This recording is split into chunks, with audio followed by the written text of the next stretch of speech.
United Nations rights experts are in fact urging India to release Dr. G.N Baba, who is a wheelchair-bound user, in fact, with severe disabilities, whose health is deteriorating and who is reportedly being held in solitary confinement.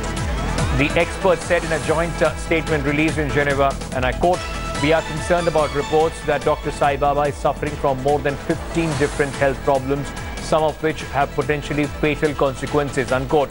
The experts further added he is now in urgent need of adequate medical treatment.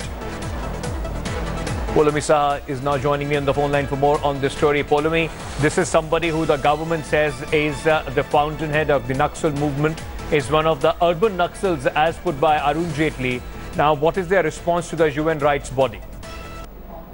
Well, we're still waiting to find out how the government reacts, in fact, to what the United Nations experts are demanding. They're, of course, demanding the immediate release on medical grounds for G.N Baba, who they are describing as a human rights defender, someone who was, of course, arrested in 2014 and then sentenced to life imprisonment in 2017. They say that he is suffering from at least 15 different health problems, and they are, these problems are causing the deterioration of his health status. He is wheelchair-bound. He's living in a highly insanitary condition inside a Nagpur jail, and hence they're demanding his immediate release. The government, of course, has maintained a very tough stand, as you were pointing out, referring to the likes of G.N Baba as urban Naxalites. And as far as the government's campaign is concerned, especially after the recent revelation of an alleged threat to the Prime Minister's life, a plot to assassinate the Prime Minister by some of these alleged urban Naxalite groups, the government has taken a very tough stand. Right, Polumi, thank you so much for joining us with all those details. And we are going to come back to you once the government reacts on this story.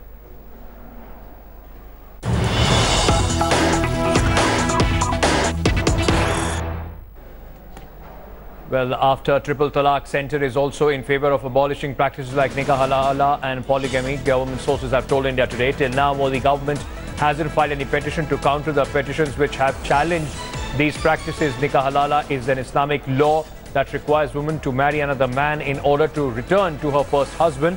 This comes after Modi government opposed the practice of Triple Talaq.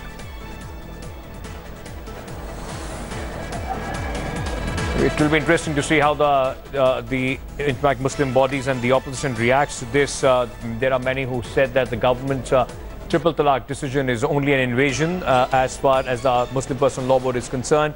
So waiting for, in fact, the government to react on it.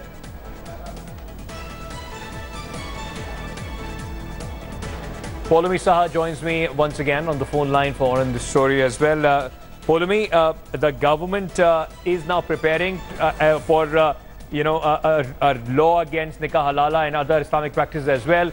This surely in an election year will be met with a lot of resistance from the minority community.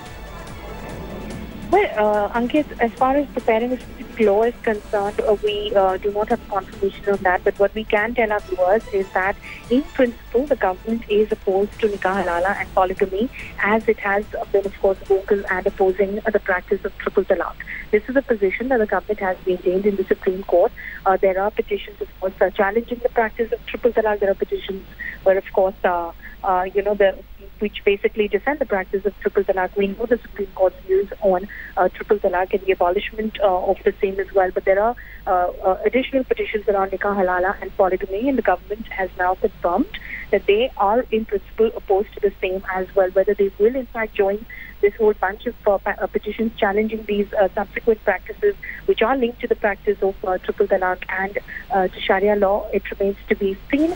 But yes, this is a position which was maintained by the government through then AG Mukul Rohatgi as well.